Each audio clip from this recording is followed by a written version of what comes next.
Hi friend, मैं नंदलाल मौर्य आपकी YouTube PLDC railway exam में स्वागत करते हैं। हम लोग आज देखें नायर द्वारा कंडक्ट कराई गई जीके का क्वेश्चन, जिसमें टोटल आपको 55 क्वेश्चन मिलेंगे सॉल्व करने का। और ये एग्ज़ाम हुआ था जून 2023 को एग्ज़ाम हुआ था। ये ए डब्ल्यू एम का पेपर है, असिस्टेंट मटेरियल मैनेजर का।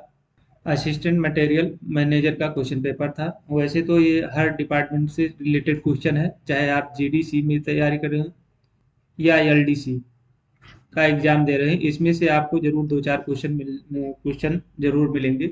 चलिए हम स्टार्ट करते हैं। पहला नंबर क्वेश्चन क्या पूछा गया, इंटरपोल का मुख्यालय कहाँ स्थित है? तो ये आपका लियोन में है, जो कि फ्रांस में है। इसके बारे में एक क्या चीज़ है, इसके बारे में हम जान लें। इंटरपोल क्या चीज़ है, इसके बारे में हम देखेंगे। अंतर्राष्ट्रीय आपराधिक पुलिस संगठन है, जिसे हम लोग आमतौर पर इंटरपोल के नाम से जाना जाता है। यह दुनिया भर में पुलिस सहयोग और अपराध नियंत्रण का सुविधा प्रदान करता है। क्या है? अंतर्राष्ट्रीय आपराधिक पुलिस संगठन है, जिसे हम लोग आमतौर पर इंटरपोल के नाम से जाना जाता है। यह दुनिया भर में पुलिस सहयोग और अपराध नियंत्रण का सुविधा प्रदान करता है। क्या? इंटरपोल। नेक्स्ट क्वेश्चन की बात करते हैं। क्या है? निम्नलिखित में से कौन सा सही मिलान नहीं है? तो कालिदास रघुवंशम लिखा था। ये भास है, भाषा नहीं है, ये भास है। स्वप्नवास दत्त। और ये आपका दिया है सुबंधु। सुबंधु क्या है? कादम्बरी। ये नहीं लिखा था, ऑप्शन नंबर तीसरा गलत है। ये किसने लिखा था? बाणभट्ट ने। बाणभट्ट ने लिखा था। हर्षवर्धन रत्नावली लिखा था। और ये सभी संस्कृत भाषा में लिखी गई उपन्यास हैं। नेक्स्ट क्वेश्चन, गुलाब वंश का संस्थापक कौन था? तो कुतुबुद्दीन ऐबक। ऑप्शन नंबर आपका दूसरा सही है। कुतुबुद्दीन ऐबक कब दिल्ली के सिंहासन पर बैठा था? तो 1206 से 1210 ईस्वी में बैठा था। और ये 1206 में महमूद गौरी की हत्या के बाद कुतुबुद्दीन ऐबक ने दिल्ली के सिंहासन पर बैठा था। कुतुबुद्दीन ऐबक। और इल्तुतमिश। इल्तुतमिश का कार्यकाल था 1211 से लेकर 1236 ईस्वी के बीच में सिंहासन पर बैठा था। रजिया सुल्तान थी, 1236 से 1240 के बीच में बैठी थी। और बलवन 1249 से 1286 में शासन किया था। अगला क्वेश्चन है, पैरा निम्नलिखित में से कौन सा सही सुमेल नहीं है? तो बाबर खानवा का युद्ध, हुमायूं चौसा का युद्ध, अकबर हल्दी घाटी का युद्ध, तो जहांगीर बल्ख का युद्ध। तो ऑप्शन नंबर चौथा गलत है। ये जहांगीर का जो युद्ध हुआ, जहांगीर किसके द्वारा लड़ा था? ये भोरा भोरा बोल का युद्ध हुआ था। ये हुआ था 1606 ईस्वी में। बाबर और खानवा का युद्ध कब लड़ा गया था? ये लड़ा गया 16 मार्च 1527 को भी। बाबर और राणा सांगा के बीच लड़ा गया था। हुमायूं चौसा का युद्ध 26 जून 1539 को लड़ा था। हुमायूं और शेरशाह सूरी के बीच लड़ा गया था। अकबर हल्दी घाटी का युद्ध 18 जून 1576 में लड़ा गया था। अकबर और महाराणा प्रताप के बीच लड़ा गया था। ऑप्शन नंबर चौथा गलत है। जहांगीर बख्श का युद्ध, ये गलत है। अगला क्वेश्चन, निम्नलिखित में से कौन सा नियम है जो तापमान मानक का आधार प्रदान करता है? ये आपका है थर्मोडायनामिक्स का शून्यांक नियम। ऑप्शन नंबर दूसरा सही है। निम्नलिखित में से कौन सा नियम है जो तापमान मापन का आधार प्रदान करता है? तो थर्मोडायनामिक्स का शून्यांक नियम। अगला क्वेश्चन है, किस तापमान पर गैस का आयतन शून्य हो जाता है? तो परम शून्य ताप पर। ऑप्शन नंबर दूसरा सही है। नेक्स्ट क्वेश्चन पूछा है, बायोगैस में निम्नलिखित में से कौन शामिल है? तो मीथेन कार्बन डाइऑक्साइड और कुछ अशुद्धियों के साथ रहता है। ऑप्शन नंबर दूसरा सही है। नेक्स्ट क्वेश्चन है, निम्नलिखित में से भारत का पहला सुपर कंप्यूटर कौन सा? तो परम 8000। ऑप्शन नंबर पहला सही है। अगला क्वेश्चन पूछा है, निम्न में से कौन सी एक अदिश राशि है? तो गति एक अदिश राशि है, वेग, संवेग और विस्थापन सदिश राशि है। यहाँ सदिश राशि जिन भौतिक राशियों में परिणाम तथा दिशा दोनों की आवश्यकता होती है वहाँ से सदिश राशि कहते हैं, और जिस भौतिक राशि में परिणाम होता है उसे अदिश राशि कहते हैं। अगला क्वेश्चन है, कंप्यूटर की रैम एक्सेस मेमोरी के बारे में निम्नलिखित में से कौन सा कथन सत्य नहीं है? तो ऑप्शन नंबर दूसरा सही नहीं है, रैम डाई डिस्क स्टोरेज के समान है, ये गलत है। पहला क्या है, अस्थायी स्टोरेज एरिया है। तीसरा है बोलेटाइल रैम बोलेटाइल है, जब आप कंप्यूटर को बंद करते हैं तो रैम में संग्रहित सूचना समाप्त हो जाती है, इसीलिए उसको सेव करना पड़ता है। नेक्स्ट क्वेश्चन है, 50:1 की गति कम करने के लिए आमतौर पर किस प्रकार के गियर का उपयोग किया जाता है? तो वर्म व्हील का प्रयोग किया जाता है, ऑप्शन नंबर चौथा सही है। नेक्स्ट क्वेश्चन है, छोटे अणुओं से बड़े अणुओं के बनने की प्रक्रिया क्या कहलाती है? तो ये पॉलीमराइजेशन कहलाती है, ऑप्शन नंबर पहला सही है। नेक्स्ट क्वेश्चन है, भारतीय रेलवे की निम्नलिखित में से कौन सी उत्पाद इकाई ग्रीन को प्लेटिनम रेटिंग से प्रमाणित होने वाली पहली उत्पादन इकाई है? तो modern coach factory Raebareli, option number पहला सही है। अगला क्वेश्चन है, निम्नलिखित में से कौन सा सिर्फ रोलिंग स्टॉक उद्देश्य के लिए विशिष्ट मानक है? तो ये है आपका IRIS, ऑप्शन नंबर पहला सही है। IRIS का फुल फॉर्म होता है international railway industry standard. Next question है, यह मैथ का क्वेश्चन पूछा है, यदि बी को ए से 50% कम अंक मिला है तो ए बी को कितने प्रतिशत अंक अधिक मिला है? तो यहाँ अगर कम कम लिखा है तो ये फार्मूला लगाएंगे, R गुणे 100 बटे 100 माइनस आर। इस वाले फार्मूले पे है तो ये R जो है ये 50% है, वो वही R है, तो R यहाँ पुट कर देंगे 50 गुणे 100, और यहाँ पर 100 माइनस 50 कर देंगे, तो ये हो जाएगा 50 गुणे 100, और इसको घटाएंगे नीचे 50 आ जाएगा, 50 से 50 कट जाएगा, आपका 100% आ जाएगा। तो ऑप्शन नंबर आपका दूसरा सही है। अगला क्वेश्चन पूछा है, जब किसी संख्या को 24 से विभाजित किया जाता है तो शेषफल 16 होता है, ये उसी संख्या को 8 से विभाजित करने पर शेषफल क्या होगा? इस तरह से अगर क्वेश्चन आ जाते हैं तो जो शेषफल आपका 16 दिया है वो 8 से डिवाइड कर दीजिए, 8 दूनी 16, तो ये कट गया तो शेषफल क्या आ गया? 0, ऑप्शन नंबर चौथा सही है। अगले क्वेश्चन पे चलते हैं, यहाँ पर एक धारा के साथ एक व्यक्ति की तैरने की गति 20 किलोमीटर प्रति घंटा और धारा की गति 5 किलोमीटर प्रति घंटा है। धारा के विरुद्ध व्यक्ति की तैरने की गति ज्ञात कीजिए। विपरीत दिशा में गति ज्ञात करना है व्यक्ति की, तो ये फार्मूला आप लिख लीजिए। धारा की दिशा में नाव की चाल, धारा की विपरीत दिशा में नाव की चाल, तो हमको निकालना है धारा के विपरीत दिशा में नाव की चाल को निकालना है। यहाँ धारा की गति आपको दिया गया है कितना? धारा की गति आपका 5 किलोमीटर प्रति घंटा है, बराबर है धारा की दिशा में नाव की चाल आपका दिया है। देखिए धारा के साथ एक व्यक्ति की तैरने की गति, मतलब धारा की दिशा में पूछा दिया हुआ है तो 20 किलोमीटर प्रति घंटा है, माइनस धारा के विपरीत दिशा, धारा के विरुद्ध व्यक्ति की गति आपका x मान लेते हैं, और बटे 2, नीचे 2 दिया है, इन दोनों का मल्टीप्लाई करें 5 और 2 का 10 हो जाएगा, यहाँ 20 माइनस x, तो x बराबर हो जाएगा, इसको इधर ट्रांसफर तो 20 माइनस x हो जाएगा, 20 माइनस 10 हो जाएगा, सॉरी, तो x बराबर आपका 10 किलोमीटर प्रति घंटा। ऑप्शन नंबर आपका चौथा सही है। अगले क्वेश्चन पे चलते हैं, यहाँ पर एक घड़ी में जब समय 8:30 बजे होते हैं तो मिनट की सुई और घंटे की सुई के बीच का कोण ज्ञात कीजिए। तो ये हम लोग फार्मूला भी जानते हैं, 11 गुणे यम मिनट बटे 2 माइनस 30 एच, यहाँ 11 मिनट कितना है, 30 है, तो गुणे 30 कर लेंगे बटे 2, माइनस आपका ऑलरेडी 30 दिया गया है और 8, एच 8 है आवर, यहाँ से इसको काट देंगे, ये हो जाएगा 15, 11 गुणे 15 माइनस 30 गुणे 8, ये हो जाएगा 8 त्रिक 24, 240 माइनस 11 में 55 का गुणा करेंगे तो 165 हो जाएगा। तो समय तो माइनस में होता नहीं है, तो इसलिए माइनस नहीं लेंगे, आपको इसको घटाएंगे तो 75 डिग्री आ जाएगा। ऑप्शन नंबर आपका पहला सही है, अरे सॉरी दूसरा सही है, 75 डिग्री। अगला क्वेश्चन पे चलते हैं।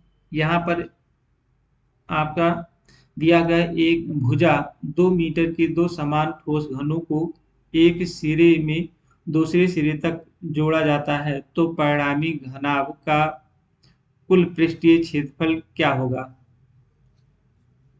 तो यहाँ हम क्या कर लेंगे, घन पहले घन बना ले, घन बना के फिर घनाभ में परिवर्तित हो जाएगा, ये घनाभ में हो गया।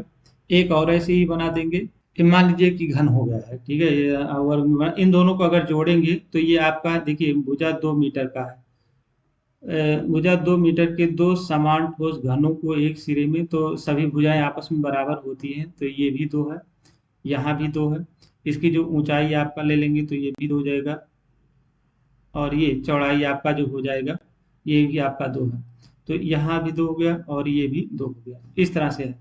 तो आपका ये लंबाई से बढ़ रहा है, अगर इन दोनों को साथ में जोड़ दिया जाए तो क्या होगा, सिर्फ लंबाई बढ़ रही है, ऊंचाई आपका वही रहेगा, और चौड़ाई भी आप में कोई परिवर्तन नहीं होगा, ये चौड़ाई जो दिया गया इसमें कोई परिवर्तन नहीं होगा। तो आपका लंबाई आपका 4 हो जाएगा, इन दोनों को जोड़ देंगे, और चौड़ाई आपका भी जो है आपका हो जाएगा 2, और एच भी आपका 2 हो जाएगा। तो आपसे पूछा गया है पृष्ठीय क्षेत्रफल क्या होगा, तो पृष्ठीय क्षेत्रफल का फार्मूला होता है 20 LB BH HL, ये फार्मूला होता है, हम इसी पे रख देंगे, तो ये हो जाएगा LB 4 गुणे 4 दूनी 8 कर लेंगे, इन दोनों का गुणा कर लेंगे, फिर इसका गुणा करेंगे 4, फिर इन दोनों का गुणा करेंगे तो 4 दूनी 8 होगा। अब यहाँ से हम लेंगे 2, 8 दूनी 16 4 20, यहाँ हो जाएगा 40, तो ये मीटर स्क्वायर हो जाएगी, तो ऑप्शन नंबर आपका दूसरा सही हो जाएगा। अगले क्वेश्चन पे चलते हैं। यहाँ पर पूछा गया है 10,000 की लागत वाली वस्तु का 50% एकल छूट अलग से है, और 40% और 10% की लगातार छूट से कितने बेहतर है। तो यहाँ से पहले हम इन दोनों का निकालेंगे 40% और 10% का, तो इसका अगर दो क्रमागत बट्टे रहते हैं तो इसको फार्मूला होता है x plus y minus x y बटे 100, हम इस फार्मूले पर रखेंगे। यहाँ पर हो जाएगा आपका 40, x की वैल्यू आपका दिया है 40%, और y की वैल्यू आपका 10%, इसमें पुट कर देंगे, 10 हो जाएगा माइनस 40 गुणे 10, नीचे 100 हो जाएगा, 2 जीरो कट जाएगा, इसका काटेंगे 10 50, 50 में से 4 निकालेंगे तो 46% हो गया। अब ये आपका एकल बट्टा है 50%, इन दोनों का डिफरेंस कितना है, तो 50% और 40% का जो डिफरेंस है वो आपका 4% है, सॉरी ये 4% है, 4% पर आप 10,000 की लागत मूल्य पर कितना होगा। तो यहाँ हम लिख लेंगे 4/100 और गुणे 10,000, हम 2 जीरो इसको काटेंगे, 2 जीरो इसको काटते हैं, तो ये हो जाएगा आपका 400 रुपये। तो आपका हो जाएगा ऑप्शन नंबर पहला सही है। अगले क्वेश्चन पे चलते हैं। यहाँ पर है वृत्त के रूप में एक तार है जिसकी त्रिज्या 21 सेंटीमीटर है, यदि इसे एक वर्ग बनाने के लिए मोड़ा जाता है तो वर्ग का क्षेत्रफल ज्ञात कीजिए। तो हम वृत्त का एक क्षेत्रफल बना लेंगे और दूसरा वर्ग, उतने ही मटेरियल है। अब यहाँ पर इस तार को अगर हम फैला देंगे, इसको एक दूसरे से काट देंगे तो ऐसे ऐसे लंबा हो जाएगा, लंबे को मोड़कर इस तरह वर्ग में बना लिया, अब ये इसी के ही बराबर है, ठीक है। अब यहाँ आपका त्रिज्या दे रखा कितना 21, और ये आपका हमको पता नहीं, ये जो बना गया है इसको मान लेते हैं सभी एरिया आपका जिसकी भुजाएं आपस में बराबर होती हैं, तो ये आपका ए हो गया। अब हमको कह रहा है परिमाप ले लेंगे। वृत्त का परिमाप होगा 2 पाई आर, 2 पाई आर हो जाएगा। और वर्ग का परिमाप हो जाता है 4a। अब यहाँ से हम त्रिज्या दिया है 21, तो यहाँ हम लोग के 22 × 22, 2 × 22/7 और इंटू 21, यहाँ लिखेंगे 4a। अब यहाँ से हम काटेंगे, देखिए 7 × 3 = 21 हो गया। 4 से काटेंगे, 4 × 4 और 4, सॉरी 2 से काटेंगे, 2 दूनी 4 हो गया और 2 से इसको काटेंगे तो ये हो जाएगा 11। तो ए की जो वैल्यू आ गई वो 33। अब कह रहा है वर्ग का क्षेत्रफल निकालना है, तो वर्ग आपका ए माने है। अब इसका क्षेत्रफल निकाले तो भुजा स्क्वायर हो जाता है क्षेत्रफल, तो भुजा को ए माने हैं तो ए स्क्वायर हो गया। अब 33 का स्क्वायर कर देंगे, इसका दोनों मल्टीप्लाई कर देंगे, 1089 हो गए, 1089 सेंटीमीटर स्क्वायर हो जाएगा। ऑप्शन नंबर आपका पहला सही है। अगला क्वेश्चन है 100 मीटर से 10 किलोमीटर का अनुपात क्या होगा। तो 100 मीटर ऑलरेडी है, नीचे आपका हो जाएगा 10 है, ये 1000 और गुणा कर दीजिए तो ये मीटर में चेंज हो गया। अब मीटर से मीटर कट गया, 2 जीरो ऊपर 2 जीरो नीचे कट गया, तो 1/100 हो जाएगा। ऑप्शन नंबर दूसरा सही है। अगला क्वेश्चन है, यहाँ पर एक षट्भुज के सभी अंतः कोणों का योग कितना होता है। तो इसका फार्मूला कितना होता है। एक षट्भुज को 4 त्रिभुजों में विभाजित किया जाता है, इसलिए षट्भुज के आंतरिक कोण का योग होता है। आंतरिक कोण का योग फार्मूला था n-2 और गुणे 180 होता है। अब यहाँ क्या करेंगे, षट्भुज का जो भुजा होता है उसको 6 होता है, मतलब n की वैल्यू आपका 6 है, तो 6 - 2 गुणे 180, इसको 4 गुणे 180, 18 × 4 = 72, 720 डिग्री। ऑप्शन नंबर पहला सही हो जाएगा। अगला क्वेश्चन पूछा गया है, दो संख्याओं का योग 25 है, उनका अंतर 13 है, तो इन संख्याओं का गुणनफल ज्ञात कीजिए। देखिए ये कई तरह से लगाते हैं, फार्मूला याद हो तो तुरंत हो सकता है। x + y का होल स्क्वायर बराबर होता है x - y का होल स्क्वायर और प्लस 4xy, ये फार्मूले होते हैं। यहाँ से योग पूछा है तो ये 25 625 हो जाएगा, 55 25 के 625 हो गया, बराबर यहाँ अंतर पूछा 13 3 169 और प्लस 4xy। हम इन दो 4xy और 625 में से 169 घटा देंगे तो ये आपका है 456। 4 से भाग देंगे तो ये हो जाएगा 114। तो गुणनखंड पूछा है x × y का गुणनखंड हो जाएगा 114। ऑप्शन नंबर दूसरा सही है। या और तरह से लगा सकते हैं हम, इस तरह से लगे x + y बराबर आपका 25 है और x - y वाले समीकरण द्वारा भी आप हल कर सकते हैं, तो इस तरह से भी लगा सकते हैं। x और y निकाल कर फिर x y का गुणा कर लेंगे। अगला क्वेश्चन है, एक बैग में 8 लाल गेंदे और 8 हरी गेंदे हैं। गेंदों के अंदर देखे बिना एक लाल गेंद को यादृच्छिक रूप से निकाले जाने की प्रायिकता क्या होगी। तो कुछ नहीं करना है, सिर्फ लाल गेंद को ऊपर कर दीजिए और इन दोनों का जोड़ कर दीजिए 16, तो ये 1/2 हो जाएगा। ऑप्शन नंबर तीसरा सही है। नेक्स्ट क्वेश्चन है, लिखा हुआ है विद्युत परिपथ में रियोस्टेट का क्या उद्देश्य होता है। तो ये होता है विद्युत धारा के परिमाण को बढ़ाना और घटाना होता है। ऑप्शन नंबर तीसरा सही है। अगला क्वेश्चन पूछा गया है, एक निश्चित लंबाई तथा विद्युत प्रतिरोध के तांबे के तार को बिना आयतन में परिवर्तन किए उसकी लंबाई से 3 गुना तक खींचा जाता है, तो तार का क्या प्रतिरोध होगा। तो ये 9 गुना हो जाएगा। ऑप्शन नंबर तीसरा सही है। इसको सॉल्व ही कर देते हैं। एक फार्मूला होता है R बराबर होता है ρ × L/A। अब यहाँ एक चीज और देखना है, यहाँ पर ये क्षेत्रफल है, L लंबाई है और A क्षेत्रफल है, और यहाँ पर लिखा हुआ आयतन। तो आयतन होता है क्या, घन में होता है, आयतन घन में होता है, क्यूब में होगा मतलब। तो इसको हम क्या करेंगे, ऊपर और नीचे यल का गुणा कर देंगे तो मान में परिवर्तन नहीं होगा। तो यल में यल का यल स्क्वायर हो जाएगा, नीचे ए इंटू यल हो जाएगा। अब यहाँ पर ये आयतन हो गया, यल इंटू लंबाई गुणे चौड़ाई गुणे ऊंचाई होगा, तो ये आयतन में परिवर्तन हो गया। अब यहाँ रो यल बाई यल स्क्वायर इंटू नीचे आयतन हो गया, क्या हो जाएगा आयतन, या वी लिखेंगे, आयतन को वी से डिनोट कर लेंगे, क्योंकि लंबाई गुणे चौड़ाई गुणे ऊंचाई आपका ए इंटू यल अगर दिया गया है तो ये वॉल्यूम हो गया, आयतन हो गया। ठीक है, वी से डिनोट करेंगे। और आयतन क्या है, नियत है, आयतन में कोई परिवर्तन नहीं होता है, आर बराबर। तो ये आपका हो जाएगा आर प्रोपोर्शनल यल स्क्वायर।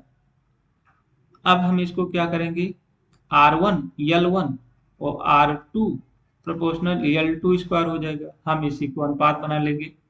तो R1 बटे R2 बराबर हो जाएगा यल स्क्वायर 1 इंटू यल स्क्वायर 2, ये हो गया। अब हम क्या करेंगे, देखिए पहले यल था, अब लंबाई बढ़ के कितना हो गई, 3 यल हो गया। तो हम R1 बटे R2 बराबर लिख लेंगे यल स्क्वायर 1। अब हमारा जो यल था, यल 1 था, वो हो गया आपका, पहले यल था फिर यल 3 हो गया बढ़कर, यल 3 हो गया, यल बराबर यल और यल 2 बराबर बढ़कर यल 1 हो गया। तो आपको यहाँ रख देंगे 3 यल स्क्वायर, यल स्क्वायर कट जाएगा, यल इंटू यल दूसरा हो जाएगा, 3 यल हो जाएगा। तो इस तरह से यहाँ हम लिख सकते हैं R1 बटे R2 बराबर यल स्क्वायर और इंटू 3 3 का 9, सॉरी 9 यल स्क्वायर। तो यल स्क्वायर कट कर आपका हो जाएगा R2 बराबर 1/9। तो यहाँ हो जाएगा R2 बराबर 9R1। तो यही पूछा था कितना परिवर्तन हो, 9 गुना। ऑप्शन नंबर तीसरा सही है, हम इसी फार्मूले से इसको लगाते हैं। अगला क्वेश्चन है, किस प्रकार के गियर का उपयोग एक घूमने वाले शाफ्ट से दूसरे तक शक्ति पर संचारित करने के लिए लिया जाता है, जिसकी धुरी ना तो समांतर होती है और ना ही प्रतिच्छेद हो करती है, तो उस कौन सा गियर कहते हैं। तो ये ऑप्शन में नहीं है, हमको लग रहा है ये वर्म गियर ही होगा, ऑप्शन नंबर चौथा सही होना चाहिए। अगला क्वेश्चन है, किस हीट ट्रीटमेंट ऑपरेशन में स्टील को ऊपरी क्रिस्टल तापमान से ऊपर गर्म करना और फिर उसे हवा में ठंडा करना शामिल होता है, तो उसे कहते हैं नॉर्मलाइजेशन। ऑप्शन नंबर चौथा सही है। अगला क्वेश्चन है, भारत में सबसे लंबे रेल सह सड़क पुल बोगीबिल ब्रिज की लंबाई कितनी है, तो ये है 4.94 मीटर किलोमीटर है, ये भारत के असम राज्य में है, ये ब्रह्मपुत्र नदी पर बना है। अगला क्वेश्चन पे चलते हैं, भारतीय रेलवे का स्वामित्व और प्रबंधन किसके द्वारा किया जाता है, तो भारत सरकार के द्वारा। ऑप्शन नंबर पहला सही है। अगला क्वेश्चन पूछा, संविधान भारतीय संविधान सभा की पहली बैठक की अध्यक्षता किसने की थी, तो सच्चिदानंद सिन्हा ने किया था, और दूसरे डॉक्टर राजेंद्र प्रसाद। और ये 9 दिसंबर 1946 की अध्यक्षता हुआ था, 9 दिसंबर 1946 को संविधान सभा की बैठक हुई थी। अगला क्वेश्चन है, भारत के लौह पुरुष के रूप में किसे जाना जाता है, सरदार वल्लभ भाई पटेल को। ऑप्शन नंबर चौथा सही है। अगला क्वेश्चन, विश्व अस्थिर और क्षणभंगुर है, निम्न में से किससे संबंधित है, तो बौद्ध धर्म से है। ऑप्शन नंबर पहला सही है। अगला क्वेश्चन पूछा गया, निम्न में से कौन सा युग्म राष्ट्र और उसकी राजधानियां सही सुमेलित नहीं है, तो चिली सैंटियागो है, अर्जेंटीना ब्यूनस आयर्स है, उत्तर कोरिया सियोल नहीं है। ऑप्शन नंबर आपका सियोल नहीं है, तो ये आपका है प्योंगयांग है, और इथोपिया है अदीस अबाबा।